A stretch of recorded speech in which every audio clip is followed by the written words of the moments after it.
ojúmọ́ fún tòní àkíyìn kú ojúmọ́ ẹ káàárọ̀ pàápàá lórí ọ̀dọ̀ náà tún ní wáyé ìkànnì bàbá ìkànnì ref 91.7 FM lóṣogbo lápá bí àgùnbẹ́lẹ́wò ńlá wà ẹ bá mọ̀ mo ní jáǹsì bẹ́tà ní wáyé ìfúnni yóò lè ọmọ mi ńlá àṣàkẹ́ ẹlẹ́mu ògidì ètò tòní yìí èmi àti ẹ̀ àjọṣe ni wà láìkòdẹ̀ níbàjẹ́ bákẹ́ náà àwọn sàábẹ̀ mi ńláńlá gẹ́gẹ́ bí ìṣe wọn tún ti wà kándọ̀ pàápàá olúṣọlá alábí mr dialogue ló kọ mi àdìgún òòṣà ìjọba sport káàkiri àgbáyé káfàtà ọ̀gá ńlá sport the brand ambassador fún gbogbo ilé òjò ṣẹlẹ̀ yóò ní kú láéláé ó kú tìmọ̀nàkà ẹ̀ gbogbo ẹ̀yin tí a ní gbòòrò ayé one love kò ní bàjẹ́ pàápàá ètò tòní yìí kí lẹ fi ń gbọ́ mi níbo lẹ ti ń gbọ́ ní pàtó kì í fóònù tó ní fm ni mo fi ń dún sí létí ní àbíkáte délé epo lẹ ti ń gbọ́ ní àbórí ọ̀kadà àbí inú kórópè àbọ̀ ọ́fíìsì lẹ́yìn wà ó ń yẹ ẹsẹ̀ ẹni yàngù tó bá ti ká yín mọ́ ẹ jẹ́ mọ̀ níwà yìí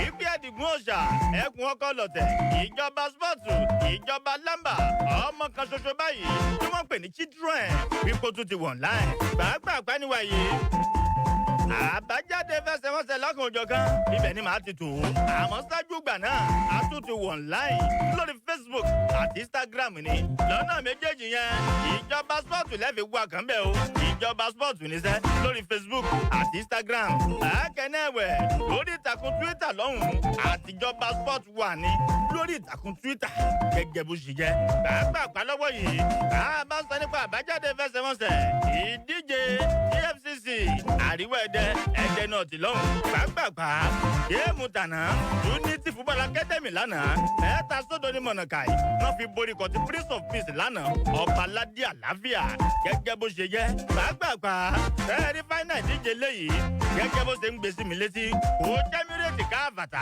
kò jẹ́ pro kò jẹ́ fcc ẹ̀dẹ̀ lọ́hùn ohun tó sọ ni pé fáínà ìdíje lè yóò wáyé ní ọjọ́ kejì ọjọ́ ìtúnu àwẹ̀ gẹ́gẹ́ bó ṣe jẹ́ pàápàá ẹ̀ẹ́dẹ́ mo sì wà ní ìsìnkú ọ̀nbẹ òkú ẹ̀dẹ́ lọ́hùn-ún òní bàjẹ́ ó yá lọ́wọ́ yìí tá a bá ń sọ nípa ìdíje ti ẹ̀ẹ́dẹ́ football fans competition ìdíje léyìí tọ́tẹ̀ yìí òun ló fi jẹ́ 14 nítorí pé wọ́n ti ń gbà àmọ́ lọ́wọ́ yìí 14 edition òun lè léyìí pàápàá ni o ẹ wá rí ìdíje léyìí ẹ̀ka méjì ló pín sí àkọ́kọ́ ń bẹ̀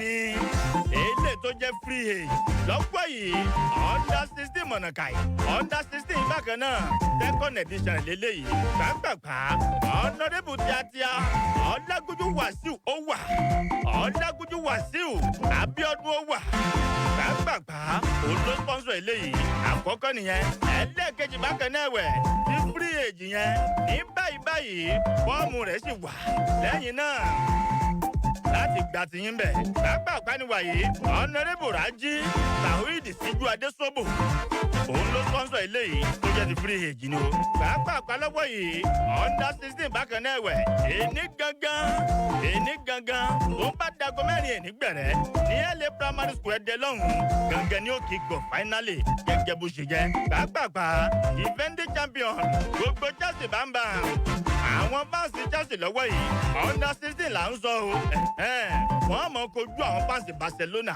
gẹ́gẹ́ bó ṣe jẹ́ kí gánṣẹ́ ń lọ nìyẹn ó yá mi ò ní wẹ́ẹ̀ ti sẹ́ coach Fẹ́mi coach Fẹ́mi àti coach Wema àwọn méjèèjì wọ́n ní àdìgún mo ní yẹsà wọ́n ní gbà yírí ẹ̀ wò èé mọ̀ ń ṣeré ó pọ̀ yẹ́nyẹ́ kí gánṣẹ́ jẹ́ nìyẹn gbogbo ẹ̀dẹ̀ lọ́hùn pàápàá ìyíkọ flying goals ní nàìjíríà yìí gẹ́gẹ́ bá a ṣe rí gbọ́ ẹ mọ̀ pé ńgbà náà lọ́hùn-ún àwọn agbábọ́ọ̀lù 40 players òun ni wọ́n sà bí ẹni sa ata ìsà lọ́jà ọba àmọ́ lọ́wọ́ yìí òun tán wá sọ ni pé lákòótán finalist nínú 40 yẹn ìyẹn 40 players yẹn ní báyìí àwọn ti lórí ọ̀fẹ́ àti àǹfààní láti yọ agbábọ́ọ̀lù 30 players láti yọ torí pé lọ́wọ́ yìí wọ́n mọ lórí ọ̀fẹ́ ni láti tẹkọ̀ létí pápápá láti lọ sí Niger Republic lọ́hùn-ún gẹ́gẹ́ bó ṣe jẹ́ bí ìka ṣe ń lọ ní belenja lóní pápápá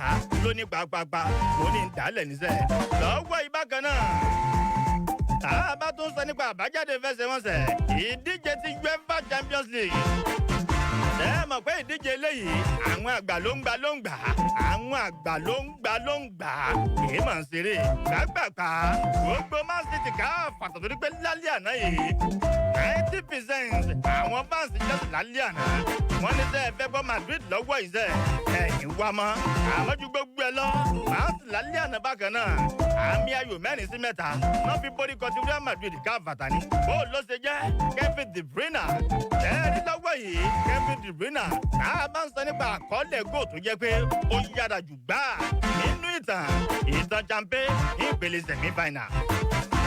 De Bruyne lánàá ó ti ní àkọọ́lẹ̀ góò náà torí pé góò rẹ̀ tàná yìí ó kọjá bẹ́ẹ̀ bàbá ńlá ẹ̀dá góò ni. kàákẹ́nẹ́ Gabriel Jesus òun náà mú tiẹ̀ lẹ̀ ní ìṣẹ́jú 11 ìdíje ọ̀hún ó di 2-0 kò pẹ́ kò jìnnà kò pẹ́ Alhaji Karim Ajagungbadé Benzema òun náà tún ṣe bẹ́ẹ̀ ó tún pòdó rẹ́ fún Madrid ó di 2-1 pàápàá wọ́n ń gbà lọ wẹ́rẹ́díwẹ́rẹ́ ìfọ́dìn ọmọ léńjẹ ọmọ mi ńlá ó tún múlẹ̀ ó di 3-1 kàákẹ́nẹ́ Vinicius Junior àpòròrò second agbábọ́ọ̀lù Madrid lọ́hùn òun náà tún ṣe bẹ́ẹ̀ sẹ́ ó tún jẹ́wọ́ ó tún múlẹ̀ ó di 3-2 wọ́n ń gbà lọ bẹ́ẹ̀ kò pẹ́ kò jìnnà Karim Benzema òun náà gbìyànjú ó gbá sọ́ọ̀tì ká àmọ́ kò wọlé Bernardo Silva agbábọ́ọ̀lù káfàtà ní Man City lọ́hùn ó tún múlẹ̀ ó di 4-2 pàápàá pánimọ̀nà kàì Real Madrid lálẹ́ àná ní belenja ló kù gẹ́ngẹ́tò wọ́n rí penalty Karim Benzema gba gbígbá tó gba inú àwọn oníṣòwòṣe ó di 4-3 gẹ́gẹ́ bó ṣe jẹ́ second leg lọ́hùn wọ́n mọ̀ gbà ní ọjọ́rú Wednesday ọ̀sẹ̀ tí ń bọ̀ lọ́hùn ní Bernabeu lọ́hùn gẹ́gẹ́ bó ṣe jẹ́ pàápàá pàníwá yìí tó bá dago 7 alẹ́ òní gbẹ̀rẹ́ aago 7 alẹ́ òní ó kọjá belenja ìdíje Syria lọ́hùn Atalanta pẹ̀lú Torino ni o láwọn méjèèjì wọ́n jọmọ́ ta tó ní kóso tó ní kóso ní. bákan náà Bologna lálẹ́ òní yìí kan náà àti nǹkan tí ń ta mìíràn ni pàápàá tó bá dago 7 alẹ́ òní gbẹ̀rẹ́ gbogbo Liverpool káfàtà wọ́n mọ̀ wà ní ilé wọn lọ́hùn ní Àjàlẹ̀ ní Anfield ní Abattoir láti kojú ta ni gbogbo Villarreal bámbàm ni láti Spain lọ́hùn gẹ́gẹ́ bó ṣe jẹ́ nìyẹn ó yá lọ́wọ́ yìí Pep Guardiola oníṣègbọ̀ Riyad Mahrez agbábọ́ọ̀lù wa ẹ̀rí àná yìí ọ̀pọ̀lọpọ̀ àǹfààní góòlù lórí àmọ́ èké rẹ̀ pọ̀ jù òun ló fà á àkọ́kọ́ nìyẹn ẹlẹ́ẹ̀kejì bákan náà Gabriel Jesus lọ́wọ́ yìí àgbáwo káfàtà ni ó yá lẹ́mọ̀ ní wípé ti lórí ọ̀fẹ́ láti mí àwọn ní ìgbà 3 ní Man City káfàtà wọ́n ti ń kojú kọ̀tù Real Madrid ní ìdíje Champions League ni ó ló ṣe jẹ́ ní 2020 lọ́hùn ìpele round of 16 ó lórí ọ̀fẹ́ láti mí àwọn bákan náà nígbà 2 ọ̀tọ̀ọ̀tọ̀ àná yìí ìpele semi-final Gabriel Jesus ó tún ṣe bẹ́ẹ̀ pàápàá Karim Benzema òun ló máa tún jẹ́ agbábọ́ọ̀lù Madrid àkọ́kọ́ yóò kọ́kọ́ lórí ọ̀fẹ́ láti ní àkọọ́lẹ̀ ju 40 goals lọ ní sáà kan dondo láti gbà títa ní Cristiano Ronaldo tó ti kú òǹbẹ̀ ní 2018 lọ́hùn. orí gbẹ̀ngbà náà lọ́hùn CR7 àgbáwo káfàtà ànàyé ńlá òun lórí ọ̀fẹ́ àti ní àkọọ́lẹ̀ 44 goals in a single season. bí nǹkan ṣe jẹ́ nìyẹn pàápàá lálẹ́ àná yìí kan náà Karim Benzema ó tún lórí ọ̀fẹ́ ní mọ̀nàkàì láti lórí ọ̀fẹ́ àti mi àwọn torí pé lálẹ́ àná yìí ló tún kọ̀ tán bó ló ṣe kọ́ alẹ́ àná yìí kan náà ó ti gbìyànjú ni láti ní 600 appearances lápapọ̀ líìgì fún Madrid káfàtà gẹ́gẹ́ bó ṣe jẹ́ pàápàá ẹ̀já kíkàkì Anthony Elanga agbábọ́ọ̀lù ńlá ni o ní ìmọ̀ ìtorí pé èní yìí kan náà ló ń ṣọjọ́ ìbí happy birthday Anthony Elanga langalanga kì í ṣe dáadáa Carlo Ancelotti ó ní òótọ́ ni pé lálẹ́ àná yìí àwọn ti jẹ́ ó ní àmọ́sẹ́ gbọ́ ọ̀sẹ̀ tí ń bọ̀ lọ ní Bernabeu gbogbo Man City pé bí 20 pé bí 30 jìyà ni gẹ́gẹ́ bó ṣe sọ pàápàá torí pé lọ́wọ́ yìí ọ̀rọ̀ pọ̀ tá a sọ àwọn àgbáwo káfàtà mọ́là wọ́n tún ti wà ń kalẹ̀ gbogbo Chelsea wọ́n ní lọ́wọ́ yìí ti gbé la wà lẹ́yìn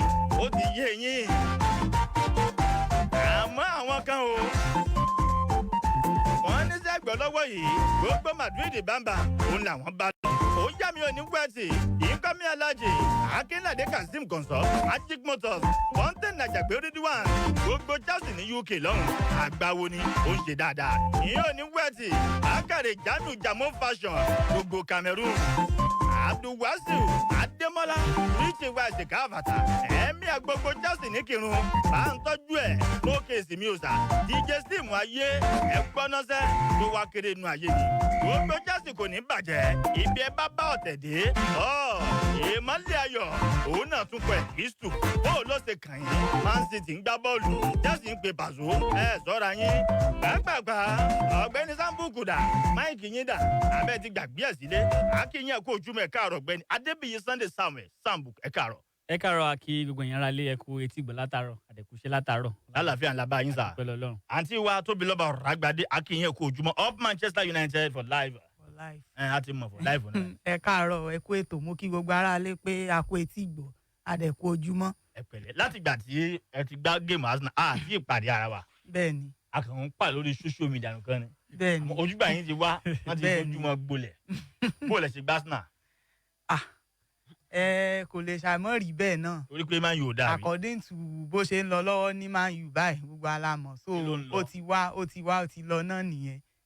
tíìmù Manchester United lọ́wọ́lọ́wọ́ báyìí kò dàngájíá tó kò nídìí ká parọ́ wọ́n gbéra tó bó ṣe yẹ kán gbéra so next season ní ká lọ mọ múra lẹ́ẹ̀dẹ̀ báyìí torí season èlé mi mọ bá a ṣe fẹ́ sèfù ẹ̀ mọ́ báyìí ọjọ́ ti lọ. ọjọ́ ti lọ ilẹ̀ ti mọ́ àníbò lẹ ṣe gbá Arsenal. Agbá náà ni agbá géèmù náà ni dó àwọn èèyàn pariwo Maguire kò ṣáàtún sí Maguire ń jọ Saturday báyìí torí kó wà ní bench. ó wà ní bench defence line ló ní error totally so bó ṣe jẹ́ ní Man U ẹnì kejì yóò gbà bẹ́ẹ̀ àti ẹ̀gbẹ́ kílẹ̀ sọ́njẹ̀ yẹn gan. ìrántí. gbàgbàgbà NPFL yìí tànà ká tó gbàgbé Nasarawa United lánàá àmì ayò kan dondo ní mọ̀nàkà wọ́n fi bóde kọ́ ti dàkádà ẹ̀.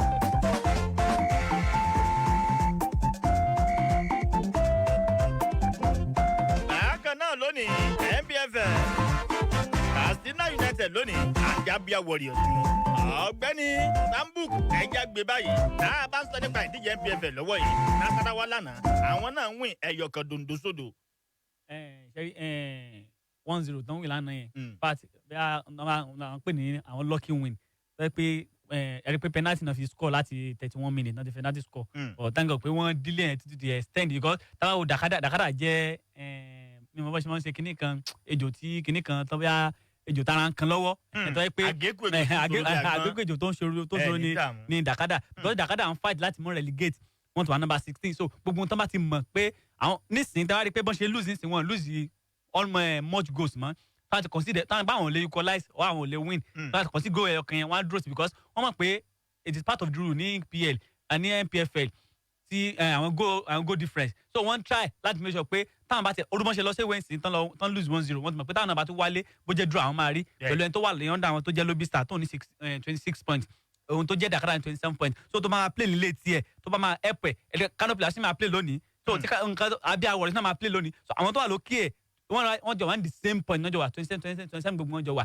so tó bá jẹ́ pé Abia àbí Canopy àti kan ní wọn tó wá lose lónìí ó tún máa favour ẹ̀ láti lò tó máa play next game tiẹ̀ nígbà tó bá wà ń lé ní next week ní against Plateau United Plateau fẹ́ lọ balẹ̀ tábàdà wò Plateau ẹ̀rí pé Plateau wà ní bí i second àbí third Plateau wà ní table tán jàm fún league àwọn àti Rivers United so ó tún máa hard fún Dakada again gbogbo wọn tó bá ti mọ̀ bó jẹ́ draw náà rí against Plateau United ní home tán wá yẹn lọ́ọ̀kì náà ní because Plateau home and away àwọn àti Rivers United wọ́n jọ ń jà fún point ní ìdá wọn lọ sí ewé tàbí wọn wà ń lé bọ̀dá náà tó bá máa di weekend a máa mọ ibi tí Dakada máa bóra ara. a mọ ibi tí nǹkan bá fẹ́ lọ. gbàgbàgbà Virgil van Dijk agbábọ́ọ̀lù kan ti Liverpool lọ́hùn oníṣẹ́ ìfẹ́ gbọ́ lálẹ́ òní tógún níṣẹ́ gbogbo Villarreal àṣetánì mọ̀nàkàì àbáyín fà á làákẹ́ni ẹ̀wẹ̀ Samuel Chukwueze agbábọ́ọ̀lù wa ní Nàìjíríà tó jẹ́ pé Villarreal lọ́hùn ló ti ń ṣe nọ́mà ńbẹ̀ òun náà ti sọ nǹkan kan o oníṣẹ́ gbọ́ lálẹ́ òní ẹ̀yin kíráùdù Liverpool kó dàgan bẹ́ẹ̀ bá tún yá sí lálẹ́ òní sẹ́ bá àbárí winning àṣà draw ó ní àmọ́ lálẹ́ òní pé kẹ́ ẹ̀ nà wá yẹn ó lè gbàgbé ẹ̀ kò sí nǹkan tó jọ gẹ́gẹ́ bó ṣe wí. àti tóbi lọ́ba ọ̀ràgbádé tá a bá sọ pé géèmù kọjá géèmù ẹja wálé àná Madrid lálẹ́ àná píún báyìí ló kù tá a bá sọ pé nǹkan kù píún wọ́n dúró géèmù àná àmọ́jú gbogbo ẹ lọ Pep Guardiola ohun tó fi ń jẹ́ Pep Guardiola lánàá ó fi hàn àmọ́ kò fi lé wọn lọ́wọ́.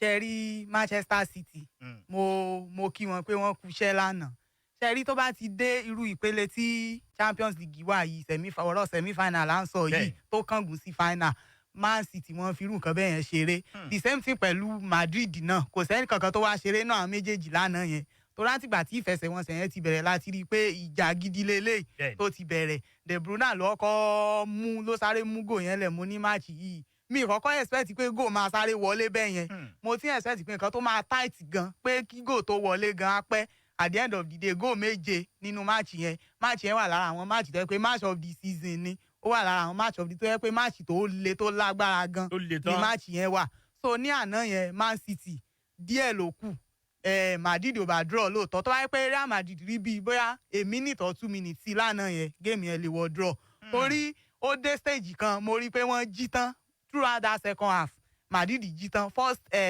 45 minutes yẹn ni wọ́n ti kọ́kọ́ fẹ́ bígbà tó rẹ́ pé wọ́n fẹ́ rẹ̀wẹ̀sì díẹ̀ then mo blame defence line yẹn lèmi blame lánàá because the first 2 goals error defence ni kò sí nǹkan tí goalkeeper rẹ̀ ṣe sáwọn goal yẹn it is àwọn defender ló yẹ kán stop káwọn bọ̀ yẹn mọ́ wọlé bọ́ ó ti ṣẹlẹ̀ nǹkan tí mo kàn láì lára Madrid ni pé tẹ́ bá ti score wọn àwọn náà wọ́n ní rẹpẹtì wọ́n á bẹ̀rẹ̀ sí ṣiṣẹ́ ni mo gbóríyìn fún wọn gan ní apá abẹ yẹn torí ìgbà tí góò méjì tí ọkàn wà ńlẹ̀ mo ti wò pé ṣé omi ò ti fẹ́ tẹ̀yìn wọ̀gbìn lẹ́nu báyìí but as things go on nǹkan tí mo rí lára Madrid ni pé tí wọ́n bá need láti deliver wọ́n máa ń deliver especially ká sọ̀rọ̀ lórí Karim Benzema àgbáwo ni kò ṣe fọwọ́ rọ́ sẹ́yìn rárá kò sí bí as long as tí mò ń wo Benzema lórí pitch yẹn lánàá mo mọ̀ pé match ṣì wà even kí Man City score 3 goals mo mọ̀ pé match ṣì wà lánàá yẹn torí ìgbà tó yá second half yẹn ó dé stage kan ó dàbí pé Benzema nìkan ló wà lórí pitch yẹn ni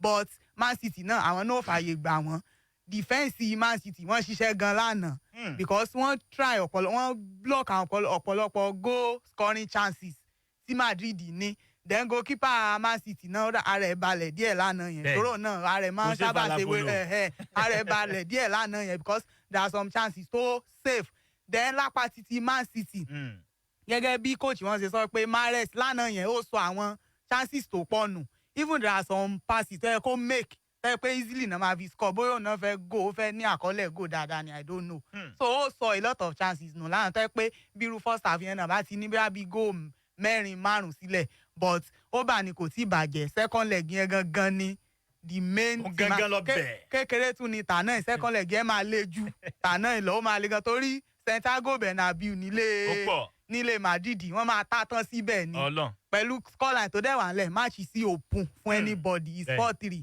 anything can happen in the second leg so ká ní sùúrù dìgbà yẹn la tó máa mọ bó ṣe máa ṣẹlẹ̀ gangan. second leg gangan lọ ní ọjọ́ ọdún èyí jẹ́ ọjọ́ àìsùn ọdún ó dà pàápàá gbogbo Man U káfàtà ó yá mi ò ní wá yín tì mi ò ní wẹ̀ tì àrẹ̀mọ bàrà àgbáwo tí a nìyẹn ìjà lásùbíàró ọ̀gbẹ́ni Fádímọ́kọ Olúwaṣeyí Manuel segment bàmbà ọmọọba níyànà ọ̀fà olúayé captain vendor Eric ten Hag tó ń bọ̀ ní Man U gẹ́gẹ́ bá a ṣe ń gbọ́ wọ́n ní tó ń bá ń bọ̀ yóò mú àfọwọ́fà kan dání tá a bá sọ nípa àfọwọ́fà kìí ṣe wàhálà agbábọ́ọ̀lù kan ni àwa lẹ́ni ọ̀hún ó ń sọ nípa Sebastian Haller àgbáwo ni o gẹ́gẹ́ bó ṣe jẹ́ bí nǹkan ṣe ń lọ nìyẹn gbogbo Man U káfàtà àkọ́kọ́ nìyẹn ẹlẹ́ẹ̀kejì bákan náà ẹ̀wẹ̀ Eric ten Hag onítòun bá dé tán àwọn agbábọ́ọ̀lù kọ̀ọ̀kan ní Man U lọ́wọ́ yìí ẹ̀ tà wọ́n àkọ́kọ́ nìyẹn ó ní ẹlẹ́ẹ̀kejì Cristiano Ronaldo CR7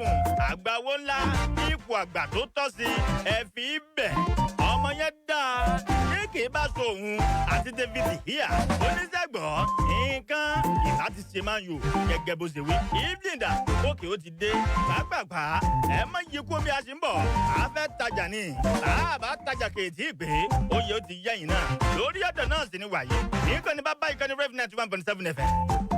ìjọba spọ́ọ̀tù sì wà kándọ̀ síbẹ̀ kèétí lọ ìfúnni yóò lè ó yá gbé mi tìrabàyè. ilẹ̀ lórí ọ̀dàn ni pẹ̀lú Àdìgún òòṣà. Bariba, my fault. Honey, must you go? Babe, you know I must. Besides, you can always video call me. Hey, what if your battery runs out? I've got my power bank. Hey, and when your power bank runs out? Babe, I've got my laptop. Okay, wait. What if your data runs out? Babe, you know we never run out of data. Never run out of data with Airtel Home Broadband Unlimited Ultra plans. Enjoy unlimited data with no speed cap plus extra data daily, so you never have to worry about running out. Visit www.airtel.com.ng/HBB to get started. Babe, but I just left the house. Yes, honey. It's video calling all the way. Airtel, the smartphone network. Hello, alábàágbé mi. Mo ní kí wá bẹ̀yìn wò ni. Ìyá Bíọ́lá, àlàáfíà la wà. Ẹ ṣeun. Mo kọ yín kọ̀. Wọ́n wà. Ẹ̀yin náà ńkọ́? Kódà ìyá mi lábúlé gan wà lálàáfíà. Ìyá Bíọ́lá, ṣé kò sí? Mẹ́wòó, ìtasọ́sọ́ jọ̀lọ́ọ̀fù yín ò jẹ́ rí mú mi o. Ni mo bá ní wá fọwọ́ ara mi tún ara mi ṣe. Ẹ wọlé wá jẹ́wọ́ jàre. Àgbéyẹ̀fun ìsẹ̀bẹ̀ ọ̀ngá jọ̀lọ́ọ̀fù tuntun dé o. Ohun ìsẹ̀bẹ̀ tó fúnrẹ́sì jọ̀lọ́ọ̀fù yín lójúlówó adùn àti ìtasọ́sọ́ jọ̀lọ́ọ̀fù tí ò ṣeé kọ̀ sílẹ̀. Onga, Mama's helping hand.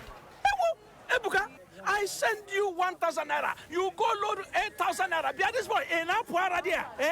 Oga, no. As they make plenty call. Now why use Ovajara load the card? Bam! Get 8 times your recharge plus double data on Ovajara. You also get 1,000 naira bonus on every new SIM activation. Dial *544# from an existing SIM to obtain. Oh yeah, take. Go buy food for Mama Cheap, please. Make she add Ovajara. Airtel, the smartphone network. What a decider. What a goal from the boy wonder. Mavis, this your son will be a football star. When does he train? What time does he even wake up? Breakfast time.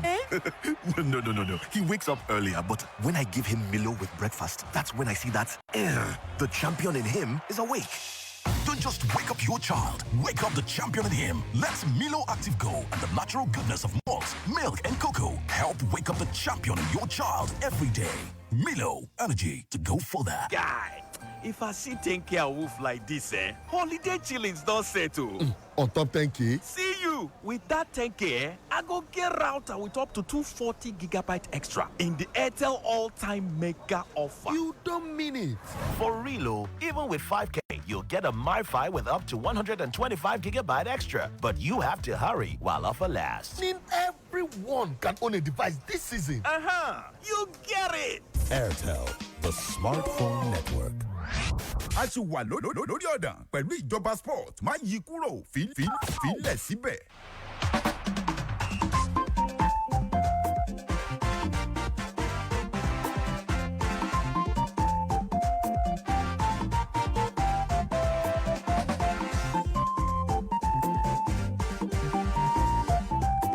káàbọ̀ padà a sì wà ń bẹ̀ àti ìlọ gbàgbàgbà lórí ìtàkùn Twitter lọ́hùn àwọn ọmọ ayé ńlá wọn ti kọ́ bẹ̀ ó yá mi ò ní gbà yín tì gbàgbàgbà ni ìjọba sport one lórí Twitter níṣẹ́ ẹ mọ̀ fọ́ èé mọ̀ ṣeré ìjọba sport one lórí ìtàkùn Twitter lọ́hùn gbàgbàgbà Dọ̀nkẹ́ Makanaki Dọ̀nkẹ́ lórí Twitter lọ́hùn oníṣẹ́ ìfẹ́ gbọ́ ní second leg lọ́hùn Man City tán àbá sọ́ra wọn à ń gbàgbé torí pé lọ́wọ́ yìí Karim Benzema wọn ló dangerous gẹ́gẹ́ bí wọ́n ṣe sọ. nǹkan ṣe jẹ́ nìyẹn o ó jẹ́ mi ò ní gbọ́kù ẹsẹ̀ Muftaudeen Adéwálé Unique lórí Twitter lọ́hùn oníṣègbọ̀ géèmù alẹ́ àná gangan náà ń pè ní Champions torí pé ó máa ń le ni ó ní àmọ́jú gbogbo ẹ lọ ní second leg lọ́hùn gbogbo Madrid káàbà iṣẹ́ ńlá ń bẹ fún wọn láti ṣe gẹ́gẹ́ bó ṣe kọ́ bẹ̀. gbàgbàgbà Àfọlábí mi ò ṣà Àfọlábí Akínkúnmi Ayọ̀délé ó ní bàbá ni bàbá máa ń jẹ́ sọ torí pé lọ́wọ́ yìí Madrid káàbàtà wọ́n ní father everybody ni wọ́n jẹ́ ní Champions League wọ́n ní second leg lọ́hùn anything can happen gẹ́gẹ́ bó ṣe kọ́ bẹ̀ yóò ní wẹ́ẹ̀tì.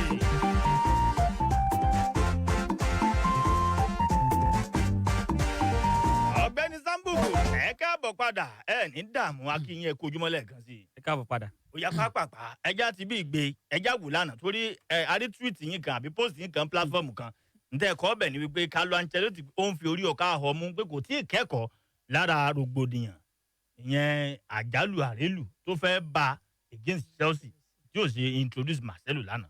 ẹ rí Although Carlo Ancelotti ó jẹ́ àgbà olùkọ́ni tá mọ̀ sí coach but àwọn mistake kan tó yẹ pé ó ń ṣe lẹ́nu ọjọ́ mẹ́ta mi rí Marcelo ṣe player tó yẹ kó mọ̀ wá bench tẹ́ bá wo against Chelsea in fact ẹ̀rí pé luck náà fi na Chelsea tán fi kọ́lé semi-final tán wáyé because tẹ́ bá wo bí Falamendi ṣe ń ṣe ní against both first leg and second even first leg tán win àti second leg tán win ẹ̀rí pé Mendy ò sínú game yẹn rárá so mo expect of that play against a team like Manchester City tó yẹ pé tẹ́ bá wo wájú wọn ní Mahrez, Gabriel Jesus, Phil Foden and Bernardo Silva, Kevin De Bruyne àti Rodri láàrin tó yẹ pé almost everybody náà lè gègé náà lè ṣe everything then Falamendi mọ́ ó easy láti gé láti gbá bọ́kọ lára ẹ̀ so ní second leg nsìn ó gbọ́dọ̀ múra bó ṣe máa ṣe because èmi sì rí Man City àti nǹkan tó máa padà qualify for final because nǹkan tí Man City kàn ní ní Spain ni pé draw lásán náà ní but tí Man City bá lè wà luck tí Pep bá lè ṣe tó bá lè ṣe àwọn Kyle Walker tó máa lè wá láti injury padà sí first squad ó máa help ẹ̀ tó bá dé Spain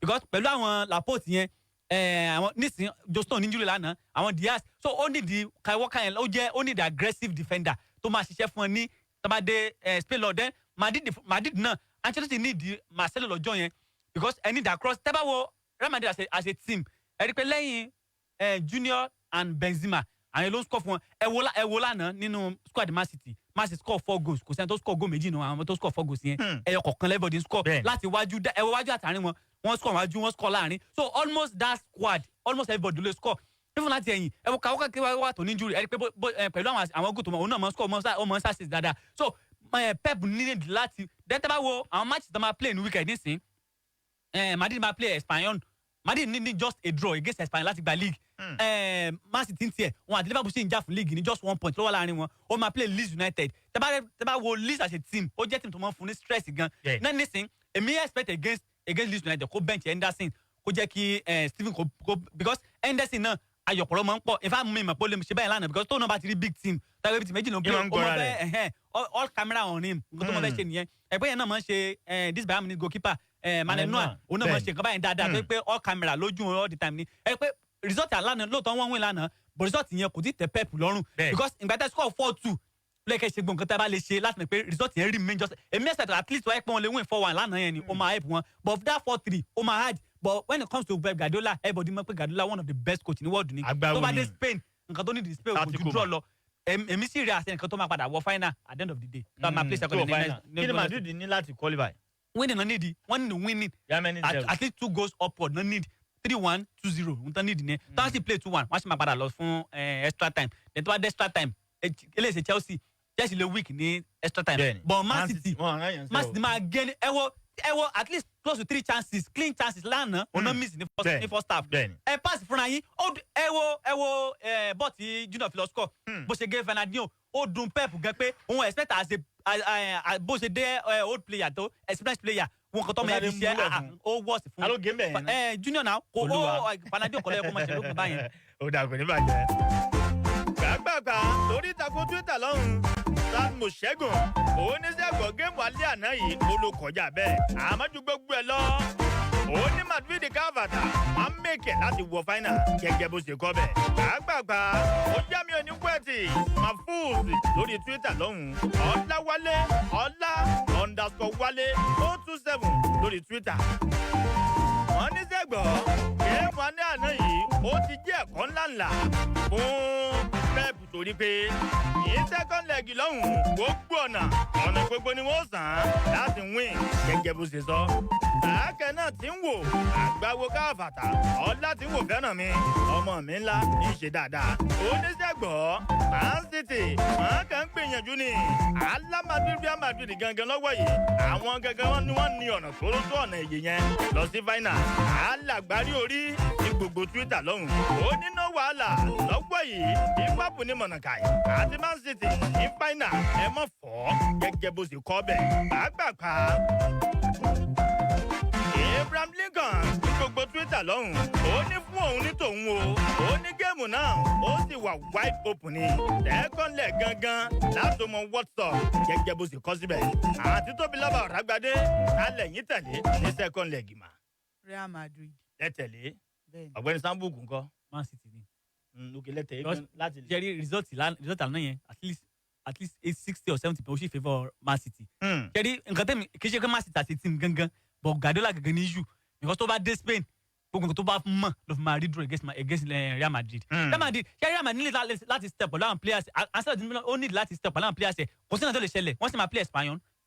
Benzema lè ní injury Junior lè ní injury ẹ wo tí Man City anybody bá ní injury Man City ẹ gbà kan tí De Bruyne drop pátá àti injury tó tiẹ̀ score rárá àwọn wọ́n dẹ̀ ń win lọ. So nísìn tí Benzema bá ní injury ní Real Madrid tàbí Junior ẹ rí pé lánàá gan wọ́n ti láńgálángára náà. ó wá gbọ́dọ̀ wà very careful ẹ wo nísìn just to ní injury wọ́n máa replace another person tó máa di weekend but ní oru Madrid yẹn tí Marcelo bá ní injury tí Benzema bá ní tàbí Vinicius Junior tàbí ẹ wo Cruz lánàá wọn fún Cruz láyè rárá láti operate even same team bàbá arúgbó yìí. first half fún game lánàá ẹ̀rọ lọ́wọ́ bá mi wọ́n ká Madrid. ẹ wo bó ṣe pass báyìí bó ṣe pass ẹ wo bó ṣe score fọ́ọ̀tù wọn bó ṣe pass wọ́n fún ẹni tó wà lẹ́sìn Bernardo Silva lánàá bẹ́ẹ̀ dà padà sáàrin ó make sure pé Man City wà ń sálẹ̀ dáadáa ẹ wà ń bí close to 4 players lónìí kan gé tó assist sí De Bruyne so ó máa dì fún Madrid láti lọ handle tomade Spain ẹgbàá ìpọ́n wà ń lé because one thing about Man City ni pé tó bá ti wà lórí pitch nǹkan tó wà fún ni pé kó create chance winger ni ege wà lẹ́sẹ̀ bíi kíní ni Eden Hazard tó bá ti ráyè gègé tó bá ti gé yín ó máa assist ilẹ̀ Benzema wà ń bẹ̀ gẹ́gẹ́ Jesus nígbà tó ń sọ pé òun náà fẹ́ lọ Arsenal ẹ̀rẹ́ pé ó ti pick back to back ló score sí. ẹja tó kọ́ mẹ́rin bá kà náà ó ní ó ṣe ń lọ torí ẹ̀yin náà tún ní PR fún Arsenal. èmi tí Arsenal bá mọ̀ pé àwọn fẹ́ ṣe dáadáa ẹ pé nísìnyí Arsenal ti ń try àti wọ top 4 tó máa padà wọ Champions League. ọ̀gá wa iná ẹ̀ máa ń gbọ́ o. ṣé nkejì alẹ́ máa gbé lọ Champions League ó máa dì fún ọdẹ nísìnyí ó ti ń sọ pé at least Madrid City ti very release wọ́n ti very release Jesus so kan wá ọ̀nà. Arsenal gba league o ẹ gbàgbé. pẹ̀lú Gabriel Jesus. Champions League. gbàgbàgbà gbogbo Liverpool lálẹ́ òní ó já mi òní wẹ̀tì evening yóò lè ọmọ mi la Emmanuel jẹ́tùgẹ́lẹ̀ mọ́rin o ó ń ṣe dáadáa ó láyọ̀ building material gbogbo prime láwọn ìyá wa prophetess Olúṣọlá Adéfioyè up Liverpool màmá ń láyọ̀ nìyẹn wọ́n ní lálẹ́ òní sẹ́ tógún níṣẹ́ àwọn òwìn ọ̀gbẹ́ni Sambu kàńtà títóbi lọ́ba àgbàdé àti tóbi mi ò ṣá lálẹ́ òní talẹ̀ yín tẹ̀lé Liverpool pẹ̀lú ikọ̀ ti Villarreal. ṣe rí máàcì yẹn. ẹ mọ bẹ́ẹ̀ ṣe sọ torí mọ́ mi yín Liverpool ni wọ́n. ṣe rí máàcì yẹn. Villarreal kò ní mú kéré fún Liverpool o torí tá a bá wọn nǹkan tí wọ́n ṣe ní quarter final yẹn torí mi expect pé Villarreal gan máa débi tán dé yìí kí n sòótọ́ láti ilẹ̀ mi ò believe pé wọ́n lè this is semi final à ń sọ yìí so tó bá dẹ̀ ti fi mú team láti wọ semi final of a competition ó ní chances láti dé final ìyẹn sure so ó wá kù sí ọwọ́ wọn lálẹ́ yìí láti play Liverpool torí I think ó dà pé Liverpool ló wà nílé support Liverpool lé ó máa ń le gan support wọn nílé ó máa ń le gan ẹ máa rò pé bóyá ẹ já sí àárín ibì kan ni. wọ́n tún wá káwọn kan síwájú àwọn ìbò kan síwájú ibẹ̀ ní ibi wà àwọn ju flag àwọn ké. ìdíwé tí wọ́n fi máa pariwo tó fi máa ké ẹ̀yin tẹ́ wá gan-an wọ́n fẹ́ mọ kóyin láyà jẹ bọ ìyẹn ò dìtámì ìyẹn ò dífá nǹkan tí Villarreal ní láti ṣe lálẹ́ ni if they cannot win they need a draw wọ́n need the draw tó máa fi lè rí draw second leg títí wọn náà máa open bí irú títà náà ni but wọ́n máa sa gbogbo pa wọn lálẹ́ yìí Villarreal mo fẹ́ kan rí draw. ẹ fẹ́ kan rí draw. mo fẹ́ kan rí draw lálẹ́ so mo fi ara support. ẹ sọ̀rọ̀ mo support Villarreal lálẹ́ yìí mo support wọn. wípé kan wà kan draw ẹ gbó straight. mi rí wọn pé wọ́n lè na Liverpool. mo like ibi tí wọ́n padà gbé kọ́sì. but wọ́n lè gbà draw. ṣé tí a bá délé ẹ ti gbà ẹ rí kí mo ẹ̀yin kọ́ ta lẹ́yìn tẹ̀lé bàbá. tí Villarreal bá rí draw against Liverpool lónìí. wọ́n máa dúpẹ́. best result náà rí yẹn. wọ́n tún pèpà so. best result because tẹ́ bá wo defence Liverpool Van Dijk Konate Arnold àti Andre Robertson Thierry Robertson àti Arnold àwọn méjì lásán goal scorer assistance ni wọ́n ọmọ ọ́n assist dáadáa àwọn méjì then Van Dijk máa dúró Konate náà máa dúró ẹnì tí Villarreal ti lè níjù ni pé Chukwueze àti Moreno nísìnyí Moreno wọ́n ṣe ń dáwọ́tẹ̀ tabade wo Moreno ṣe at least ó ti ní close to 2 goals for assist 2 goals for assist tó jẹ́ forward fún wọn so ibi tán ti lè níjù nìyẹn ẹni tó port kan máa lọ síwájú Danjuma àti kí lórúkọ this gami ìrántí orúkọ ẹ̀ mọ́ kíní kan Paco àbí kí lórúkọ ẹ̀ àméjì yẹn wọ́n ń ṣe ẹnìkan tó lè fún Van Dijk ní much issue but one thing about Villarreal as a team ni pé wọ́n ní pattern bẹ́ẹ̀ni tó bá ti gbé látẹ̀yìn báyìí wọ́n kàn máa dá gbúrú tó fi máa ẹ wo bó ṣe náà Bayern Munich first leg wọ́n náà bá kì í 4-1-0 àti pé ó yẹ kán win jù yẹn lọ pé tó máa dé aláṣẹ arena wọ́n á ṣe kíní kan ẹ bó ti lọ padà wọ́n lọ padà play 1-1 so Liverpool máa make sure pé àwọn gan-an kọ́ score gan àbí. àwọn no Bayern ló kọ́ score last minute goal so tí Liverpool máa kọ́gbọ́n látara Bayern Munich pé nǹkan táwọn ṣe but when Liverpool wà nílé number one ìyẹn kọ́ at least ná wọ́n ti kọ́kọ́ ní 20% assurance pé wọ́n máa kọ́kọ́ win ilé yẹn then ẹnìkan tẹ́ mọ̀ bẹ́ àwọn mẹ́rin lè mọ̀ bẹ̀rù nílé squad Liverpool yẹn Salah Mane kí lórúkọ ẹ̀ Robertson and Arnold ṣẹlẹ̀ Arnold and Robertson yẹn Robert bá ti Barca ò lè gbàgbé Robertson tiẹ̀ tó bá ti gbé bọ́ báyìí ó kìrìmọ̀ ló ń lọ nìyẹn ó fẹ́ lọ sàkírọ́sì nìyẹn same time applicable to Arnold so àwọn méjì yẹn bẹ́ẹ̀ bá ṣe máa méjèèjì nìkan mi ìlérí then another the second Moreno tó jẹ́ defender náà òun náà ti ní injury tó jẹ́ pé ó tún lè dá wọn dúró díẹ̀ ẹnìkan tó tún dábẹ̀ wọ́n ṣe dáadáa ní mi defence Villarreal ìyẹn Torres then Torres nísìnyí issues pọ̀ lórí ẹ̀ transfer from everywhere Man City fẹ́ rà Man U fẹ́ rà Chelsea fẹ́ rà so ó ti lè kà á sí close team mẹ́ta ló ti wà lórí nìkan àwọn speculation báyìí ó máa ń jẹ́ kí player mi gbà mí tó fẹ́ play big match play all eyes on him ọgbọ camera on him because wọ́n máa fẹ́ wo performance ẹ̀ depending to àwọn team tó port kò join so èmi sì rí Liverpool àti team tó yẹ kó máa padà wọ fún final. ó já mi ò ní wẹ́ẹ̀tì ọ̀dẹ́lì gbogbo amọ́là lọ́hùn amọ́là FC ìlú Ọ̀ṣun nìyẹn gbàgbàgbà lórí Twitter eré tètè ń bẹ̀ Adéjì Alábí ọmọ ìyá Adéjì Oníke làágùnbẹ́lẹ́wò ní àyìn ó ti kọ́ bẹ̀ ó ní òótọ́ ni pé Menamendi àmọ́ ṣeré ó ní àmọ́ lọ́wọ́ yìí tá a bá ń sọ pé èèyàn dáa ó ló sì dáa ju Marcelo torí pé speed àti energy rẹ̀ ó ló kọjá bẹ́ẹ̀ gẹ́gẹ́ bó ṣe kọ́ bẹ̀ Ìjì Alábí ń ló kọ́ gbàgbàgbà.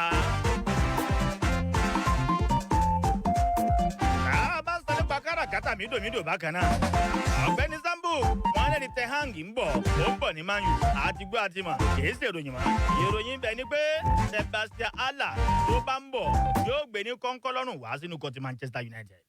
ó lè jẹ́ pé nísìnyí wọ́n ti complete bóun ló máa jẹ́ coach Man U then speculation máa wà everywhere nípa àwọn players tó máa because ó ti fojú hàn sí at least close to 5 or 6 players ló máa kúrò Man U most àwọn tó jẹ́ pé out of contract àbí Juan Mata bí wọn lẹ́yìn ẹ̀yin PR lọ kò kàn ẹ̀yin tí. wọn lílé àwa wọn players náà lélẹ coach náà lélẹ àwa fans wọn àfi táwa bá lera wa lókù àti lè lera wa so àwọn bíi Juan Mata àwọn náà Matic possibly Lingard máa join Pogba ọ̀rọ̀ púpọ̀ ò tí tẹ̀ tí yẹ everybody bóyá máa dúró ni o àbó máa lọ kò tí mọ̀ but at least 80% assurance kó máa kúrò Man U ó máa lọ sí àwọn PSG Real Madrid so èmi tí coach ní Eric Ten Hag bá dé number one ni pé ó máa ra player mi ó máa strength team láti defence dé midfield déwájú because a sì ní ìdíwájú Matia ẹ̀rí pé Matia ò ṣe dáadáa ń Sevilla dẹ́sà ìpọ́n ló yẹn lọ síbẹ̀ ìgbà míì tó bá start ẹ̀ wọ́n á yọ jáde ni kò tí score kò tí score for Sevilla láti gbà tó ti lọ síbẹ̀ even a lè fi lónìí kìíní ẹ̀ compare sí ti Lingard ẹ̀rí pé nígbà Lingard lọ sí West Ham dáadáa West Ham ó ṣe dáadáa ní West Ham so ìgbà tí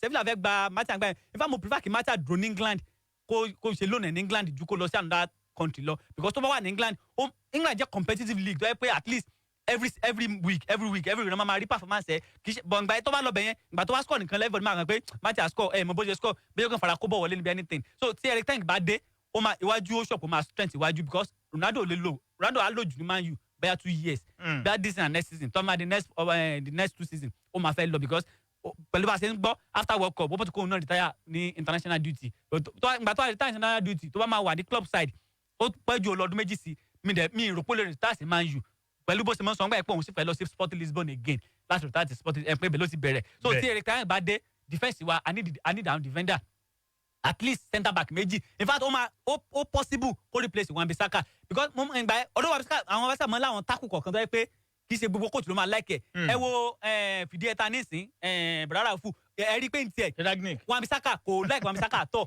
because pattern of play Wan-Bissaka di pé focus slide nìkan and a play Ralph jẹ́ coach kò tẹ́ pé ó lẹ̀ kí kẹ́ press kì í ṣe pé kẹ́ máa defend and ó délé. ibi tán ti yọ gẹ́gẹ́ press nìyẹn. pattern of play tiẹ̀ ni pé press ní ti ìgbà tó dé first press conference yẹ ó ní òun máa play kẹ́yí tí mò ń press ni dẹ́tẹ́ bá wo Wan-Bissaka ò lè press láyé tí ẹni pé kẹ́ gbé bọ̀ wá ó máa press dànù òun ló ṣe máa lo Dalot nígbà mẹ́rin pé Dalot ti máa attack díẹ̀ ju Wan-Bissaka lọ tó tó Eric Ten Hag bá dé àárín wa o ẹ̀yìn wa o iwájú wa owó wà nílẹ̀ owó kọ́ ni issue owó kọ́ ni issue bó jẹ́ player 200 million owó wà tá a fi máa rà á wọn tá a wà. àwọn ọmọláyọ̀ náà fẹ́ ta wọn lè sí ìròyìn àwọn ẹ̀yìn ìyá stadium lò òkú ọ̀rọ̀ gbàgbàgbà gbogbo Liverpool lọ́nlọ́run àtún ti ń gbọ́ òun tá a tún yọ̀lẹ̀ gbọ́ ni pé Mohamed Salah àgbáwo wo káfàtà wọ́n ní lọ́wọ́ yìí wọ́n ní yóò tún kọ dí mi ìtàn fẹ́ fún o wọ́n ló fẹ́ kọ́ ìdí àbájọ ni pé kìí kọ́ ti PSG lọ́rùn wọ́n náà náwó sí i pé kó máa bọ̀ wá àti tóbi lọ́ba ọ̀rágbádé Mohamed Salah ní kó dúró sí Anfield ni àbí kó mọ̀ lọ sí Paris tẹ́sí mọ̀ pé lọ́hùn ó pọ̀ fún Paris PSG ní Paris bó o ní. ẹ ṣe rí i ní ìwòye tèmi mi ò rò wípé time ti tó fún Salah láti kúrò ní inú ikọ̀ ti Liverpool. lóòótọ́ ó náà ti pẹ́ ń bẹ̀ náà díẹ̀ náà for a while now ó dẹ̀ ti ṣe dáadáa gan fún ikọ̀ ti Liverpool at least kò tí ì sí kọ́ọ̀pù téèyàn win bẹ́ẹ̀ yẹn tóun náà ti bá wọn win including Champions League so ó ti try gan ó ti gbìyànjú but èmi ò tí ì rí wípé àkókò tí tó fún láti kúrò nínú ikọ̀ ti Liverpool pàápàá jùlọ tíìmù tí ó fẹ́ lọ yìí PSG èmi ò rí pé tí Salah bá lọ sí PSG nírú táìmù yìí mi ò mọ nǹkan tó fẹ́ lọ ṣe ń bẹ̀ o because mi mẹ́rin tó fẹ́ bench currently báyìí because they have the likes of wọ́n sì ní gbogbo àwọn Messi wà ń bẹ̀ Mbappe Neymar and the rest so tó bá lọ ń sìn apart from pé gbogbo game time tó ní níbí tó ní ní Liverpool lọ́wọ́lọ́wọ́ báyìí ó lè má rí ní PSG ìkíní nìyẹn Mohamed Salah dẹ̀ ni is not a player téèyàn máa ń gbé sórí bench so mi mọ bó ṣe fẹ́ lọ cope tó bá lọ sí PSG nsìn even tó máa ń rí game time ẹ̀kọ̀ọ̀kan ló máa jẹ́ kò ní jẹ́ every time Liverpool tó wà nsìn yìí tó bá sì sí Salah lórí field bí ìgbà tó yẹ pé kò sí Liverpool lórí field rárá ni so èmi ò tí ì rí wípé ó sì yẹ kó kúrò báyìí at least tó bá sì dúró a season more tó bá sì dúró bí season kan sí kó tó wá máa gbà lérò láti lọ lẹ́yìn tó bá fẹ́ lọ gan mi recommend a team like PSG. kó lọ kó mọ̀ lọ sí PSG. ó lè wá tíìmù mi lọ bọ̀ PSG mi mọ tó fẹ́ lọ ṣe bẹ́ẹ̀ for now kó máa lọ West Ham.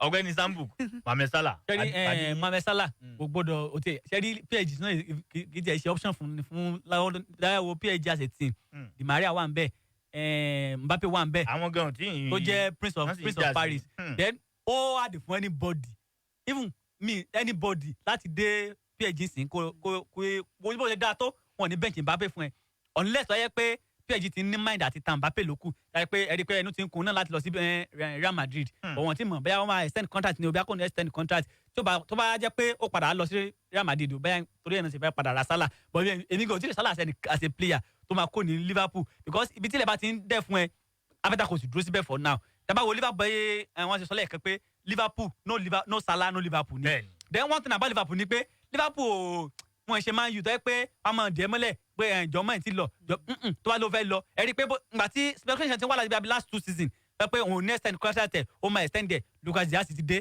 ẹ wo bí Diaz ń score sí àgbàwo ni kò náà yìí jẹ́ ẹ wo Diogo Jota náà ẹ rí i pé tí Salah bá tẹ̀lé òun fẹ́ lọ lónìí àwọn méjì tán nílẹ̀ yẹn at least tán máa di player kan mọ́ láàrin ó máa help àwọn méjì yẹn so Salah fúnra ẹ̀ òun ló máa lose Liverpool ní lose because gbogbo nǹkan tó yẹ kó ti gbà náà ló ti gbà Salah kó wà very careful kó tó take any decision. ó dáa gbàgbàgbà ìgboro ayé lọ́wọ́ yìí òun tán sọ ni pé Karim Benzema wọ́n ń lò ní Mr Incoming Ballon d'Or ẹ̀gbọ́n náà tó wọ̀ ọ̀tẹ̀ àbí òwò ọ̀tẹ̀ Karim Benzema Alhaji 08068676165 tàbí 09056487177 ẹ̀lú akínyẹ̀ kó ojúmọ̀ ẹ̀ka àrò pàápàá ẹ̀dàkùn ẹ̀dín dààmú. hello.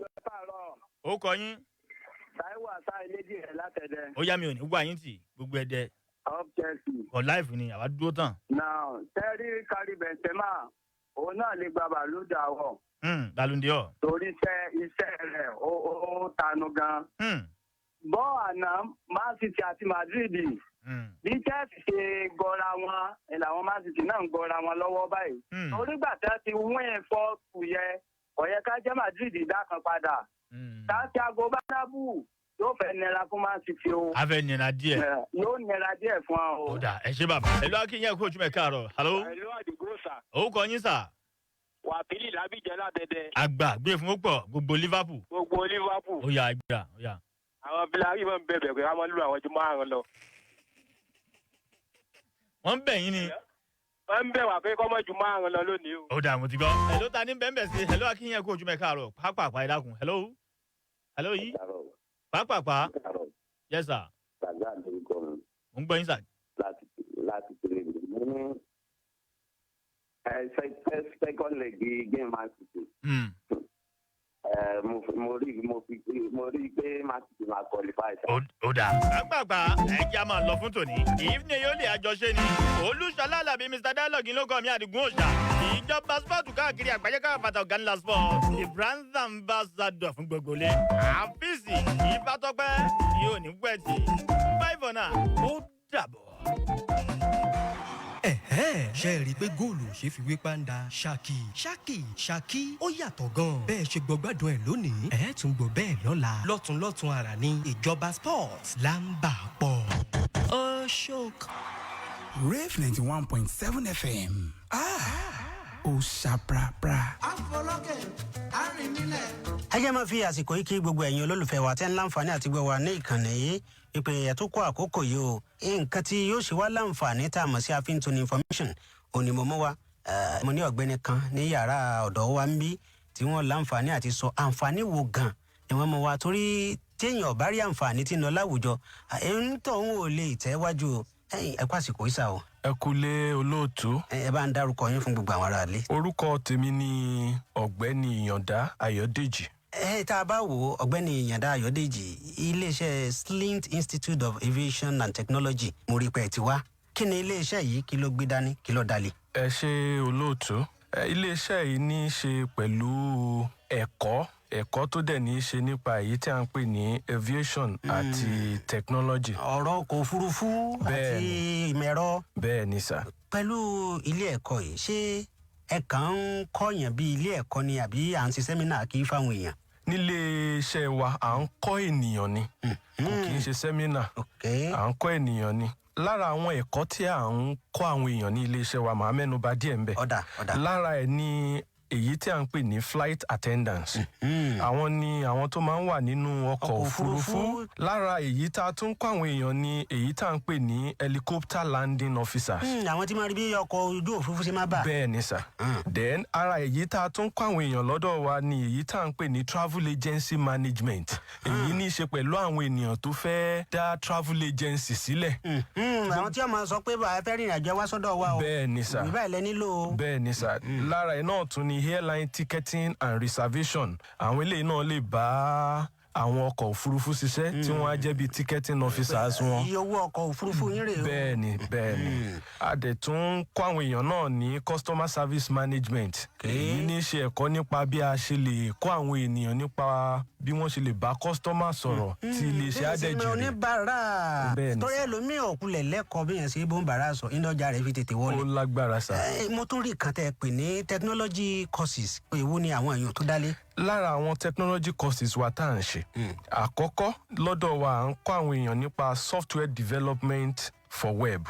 lára ẹ̀ náà ni à ń kọ́ àwọn èèyàn ní èyí tí ṣe artificial intelligence àti robotic. a dẹ̀ tún ń kọ́ àwọn ènìyàn ní ìdánilẹ́kọ̀ọ́ lórí ethical hacking àti bẹ́ẹ̀ bẹ́ẹ̀ lọ. ọ̀dà jẹ́rí ọ̀rọ̀ ká máa wọkọ̀ òfurufú wù mí náà o. ṣùgbọ́n lákọ̀ọ́kọ́ náà iye oṣù mélòó ni wọ́n fi kọ́. nǹkan tá a ṣe tìtorí ẹ̀ wá náà lélẹ̀. tóra rí i pé gbogbo àwọn ẹ̀kọ́ yìí most people feel pé nǹkan tó yẹ pé láàrin ọdún bíi mẹ́ẹ̀ẹ́dọ́gbọ̀n kan ni wọ́n á tó lè ṣetán. kò rí bẹ́ẹ̀. eléyìí lára àwọn courses tá a ti dárúkọ yẹn èyí tó jẹ́ oṣù kan wà lára rẹ̀. bẹ́ẹ̀ ni a ní àwọn tó jẹ́ oṣù mẹ́ta èyí tó pọ̀ jù ń bẹ ní oṣù mẹ́ta. láàrin oṣù mẹ́ta ìwọ náà ti dá dúró láàyè rẹ̀. then àǹfààní tí wọ́n wà ní iléeṣẹ́ wa àkàn kì í kàn déédéé kọ́ wọn lásán. a tún ń bá wọn try láti link wọn up mọ́bi tí wọ́n ti lè ṣiṣẹ́. torí ọ̀pọ̀lọpọ̀ graduate gan ló wà níta tó ti lọ́dún bíi 5-6 ní yunifásitì tí ò ríṣẹ́. so tá a bá tún wá sọ eléyìí kí ni àǹfààní tí wọ́n á rí benefit níbẹ̀. so iṣẹ́ wà a ní àwọn company tá a partner pẹ̀lú. yàtọ̀ sáwọn courses tán bá ṣe a ní àǹfààní kan tí à ń fún wọn èyí tó ń ṣe bíi free courses. wọ́n á kọ́ bíi language courses lọ́fẹ̀ẹ́. ká ní ẹni yẹn ń ṣe travel agency management lápá kan ó lè máa ṣe french tàbí spanish àbí german. so ara àwọn àǹfààní yẹn nìyẹn so that wọn ò ní wà limited sí ojú kan tó máa bára wọn lókè òkun tó ti ń sọ èdè mìíràn wọn á lè sọ níbẹ̀. iléeṣẹ́ yín bò ló wà. iléeṣẹ́ wa wà ní nọ́mbà 72 ní Rẹ̀mílẹ́kún house ó dojúkọ Adámàsìngbà stadium ní second floor ibẹ̀ ní iléeṣẹ́ wa wà. nọ́mbà wọn pè é. nọ́mbà wa ní 081 48 311 622 tàbí 07018546468. ẹ̀kọ́ yìí wà fún ènìyàn tó kéré jù tó bá ti ní O-level certificate àtàwọn tó ti graduate, aláwọn ènìyàn tó yẹ pé wọ́n ń ṣiṣẹ́ lọ́wọ́ tí wọ́n dẹ̀ tún kẹ́kọ̀ọ́ yìí. So part-time class wà, full-time class wà. So nǹkan àkọ́kọ́ tó kàn nílò láti ṣe ni kí wọ́n gba form ní ọ̀dọ̀ wa. Wọ́n dẹ̀ lè gbà ní gbogbo post offices tàbí kàn lọ sí orí website wa. Àdírẹ́sì iléeṣẹ́ wa wà ní number 72 Remilekun House, Adamasingba, ó dojúkọ Adamasingba